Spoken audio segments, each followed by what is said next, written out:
你們這幫人還真以為馬斯克告奧爾特曼是為了什麼公益初心啊？喂，醒醒吧！我從法庭文件堆裏爬出來看完，差點連隔夜飯都笑到噴出來。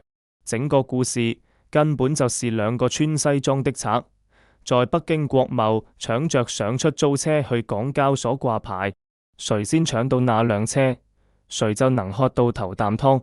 後面那個吃灰去吧你，別跟我提什麼改變世界，這件事從頭到尾就是一單加起來過萬億美金的 IPO 搶集戰。今天我用我親身搞過融資，見過無數金融老千的經驗，給你一層一層拆穿這套大龍鳳。先講第一層，這局是怎麼搭起來的？你看看這個估值，OpenAI準備以8500億美金上市。哇，8500億啊！我的天，天文數字來的。但你知不知道老馬轉過頭去幹了什麼？他硬是把那個爛攤子晒和自己的親兒子 SpaceX 打包在一起，搞了個新花樣叫 SpaceChip。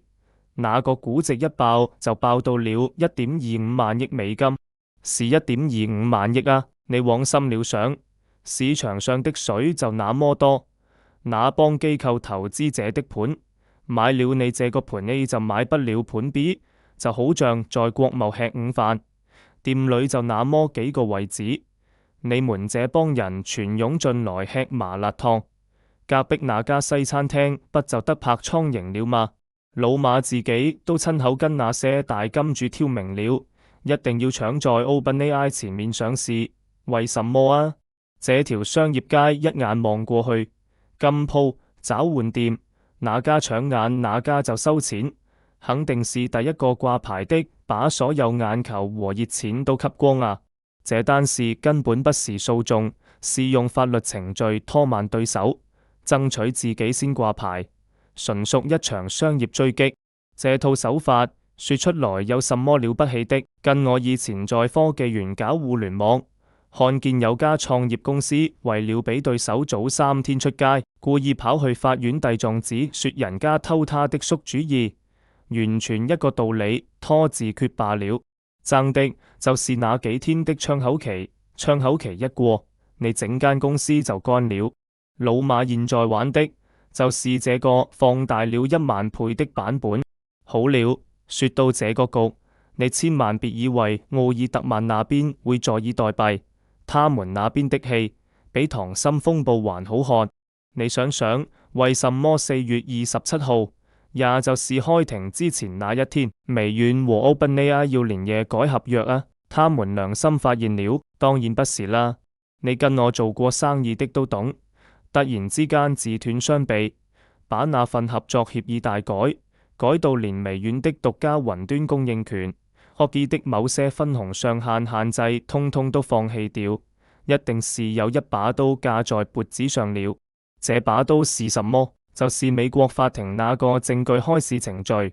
一上了庭，所有東西都是赤裸裸的。到時候微軟跟 OpenAI 那些獨家分肥條款、惡意定義怎麼為了賺錢而胡編亂造、秘密利潤瓜分的協議，全部都得擺在法庭上給全世界看。這些東西一曝光，你估着那幫投行保薦人是傻的？這幫人最怕的就是不確定性和法律風險。看到這種文件，那份招股書立馬變成裝訂好的廢紙，那個 IPO 立刻就得黃。所以他們寧願現在跪下，放棄部分利益，也要毀滅這個潛在的呈堂證據，阻止文件流出。這哪裏是合作啊？這根本就是商業謀殺案裏面的毀屍滅跡，你明不明白？講完這邊，我就要跟你反轉一下。你覺得老馬很慘，很正義？你試試跟我到深圳任何一家大排檔說這句話，隔壁着的個個都會用看傻子似的眼神盯着你。的確，名字是他起的，OpenAI早期那些核心人才是他找的，連啟動那3800萬美金也是他丟出來的。這個沒人跟他爭，他是出了力。但是你們記不記得2018年他為什麼會走？是因為他當時嫌 OpenAI 走得慢，直接走進會議室跟奧爾特曼說：不如把這整家公司讓我特斯拉吞併了吧。結果呢，被人一腳踢出了董事局啊！現在法庭上情深款款地講初心，喂，這個情節跟你有外遇出了軌，轉頭發現前妻的房子升值了，就回來爭撫養權跟分家產，有什麼區別啊？還有一件事，想起來我都覺得惡心，老馬那個新玩具嘥，搞了個超級計算機叫 Colossus 1，砸了55億美金的成本，插了22萬張英偉達的 GPU 進去，很威風了吧？誰知道早前被內部一份備忘錄踢爆，他這個模型的算力利用率，也就是我們這些理工男整天掛在嘴邊的應付，只得個11%。什麼叫11%？就是你花幾百億搞了間工廠，喊齊所有工人24小時輪班，但是一天裏面那些機器有90%時間都是空的，就在那兒乾吃電。業界平均是多少啊？35到45%。內地那家字節跳動，人家能做到55%，這他媽就叫商業奇才。你叫他多吃點誠實豆沙包吧。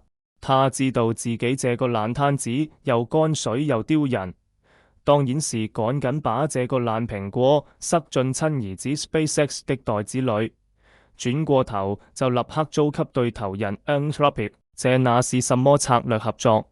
是找人接盤，是指食，拿着那些租金收入去製造現金流，包裝成美好的故事，去頂住下一個估值。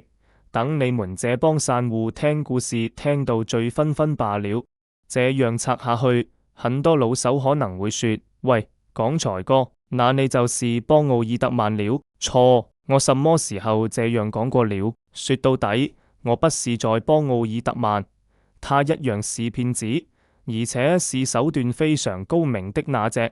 大家有沒有留意到另一單料？OpenAI 前首席科學家 Ilya Sutskever 就是那個當面對質過奧爾特曼之後出走的真正高手。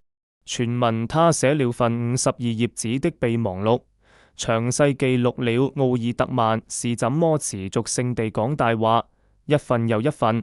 在安全和利潤之間，奧爾特曼次次都選擇離約，然後把那些承諾全拿去餵狗。伊利亞還計劃了整整1年要怎麼罷免他。整個 OpenAI 變味的過程，透過我小時候住的科技園工業大廈那些流水的糞管，從一家說要無私服務全人類的非牟利機構，變成今天這個8500億美金的嗜血巨獸。所以這兩個人，我當着你的面把話說明白，一個滿口謊言的騙子，一個明火執仗的惡棍，兩個都是為了自己那個盤在2026年能成功槍襲上市。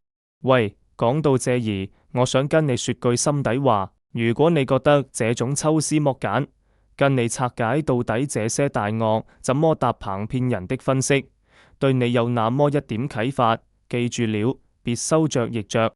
現在 YouTube 這個平台的玩法就是這麼現實，它的推薦算法不是看片子好不好看，是看你有沒點熱推，你每點一次熱推，這條片子才有機會被算法找出去，推給更多像你我一樣不想被人當傻子的散戶看到。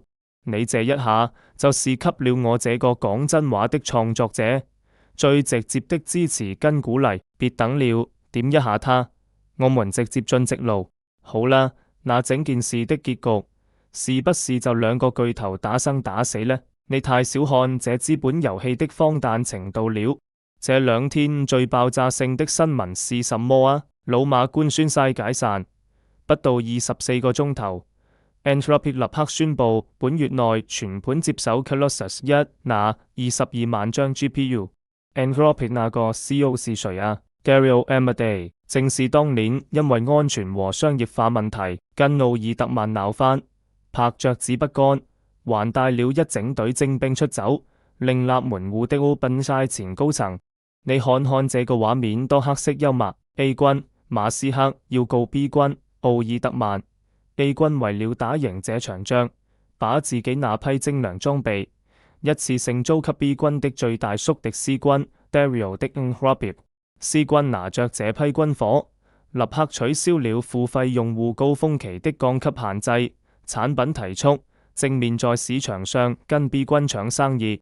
喂，商業戰場上哪有什麼的我啊？只有利益。這頭在法庭上說奧爾特曼是騙子，是千古罪人，那頭就把自己的基建租給奧爾特曼，另一個非要置他於死地不可的叛將。這是什麼玩法？這叫兩線作戰，資本共贏，輸打贏要全都是生意。還有啊 Enropik 那份新聞稿，我看完真要喝杯定經茶。他們竟然在公告裏寫明，正跟 SpaceX 討論着怎麼部署軌道級 AI 算力，遠景是要玩到幾吉瓦級的太空數據中心。我的天，幾吉瓦啊！這個餅畫得都快上火星了。這個時候應出這麼個科幻故事來是為什麼啊？不就是為了幫老馬那家 SpaceJ 在 IPO 前製造最大的想象空間咯，讓那些分析員可以有故事可寫。可以把那個估值從1.25萬億再吹大一點。這幫人啊，個個都是用同一個 PowerPoint 模板，把 AI 改變人類講成道德高地。實際上呢，個個都在那兒夾計着上市，分着投資者和散戶的血汗錢。所以我今天最氣的不是什麼馬斯克對決奧爾特曼的公義之戰，我是氣整個資本市場把這盤吃人不吐骨頭的生意包裝成一個偉大的科技神話。散戶如果看不明白這個底層邏輯，還在那兒替自己追捧的偶像造勢，以為他是正義的化身，很快你就會變成這場萬億賭局裏面最後接火棒的那個傻小子。換你想想，到底你是想冷靜看清盤路吃花生，還是投入感情下場陪葬？記住我今天這句話，這場戲誰先上市，誰就是最後的贏家，而你絕對不會是其中一份子。散水。